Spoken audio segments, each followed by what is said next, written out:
Makakaupo na ako ng maayos dahil guys, eto dumating na yung cushion. Alam nyo guys, mura lang pala ang cushion na to. Nasa 115. Ganon siya kamura. Tapos grabe, ang ganda. Imagine guys, sa halagang 115. Di ba napakamura? Coffee color nga pala to, di ba? Ang gandang panlagay sa likod ng upuan kapag uupo ka, o kaya naman guys, pwede mong isapin para masarap pag upo mo, di ba? Para hindi masakit sa puwet, para hindi masakit sa likod.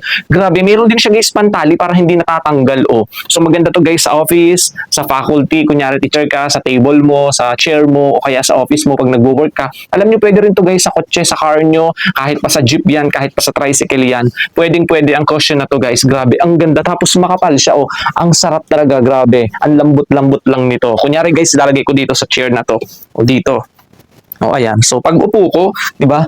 Oh, ang sarap. Makakasandal na tayo ng maayos, 'di ba? Hindi na masakit sa likod, 'di ba? Makaka-relax ka na. Napakahalaga ng pahinga, napakahalaga na makapag-relax, makapag-rest ka para makapag-work ka ng maayos. O kunyari naman guys, matigas yung inuupuan mo para mapalambot. O gamitin mo yung cushion na 'to, 'di ba? Ang ganda. Grabe, sulit na sulit kayo dito. Ang kapal niya guys, ha, sobrang kapal, ang lambot pati, tapos sobrang mura lang. Kaya kung gusto niyo guys, ano pang inintay niyo, go check out na.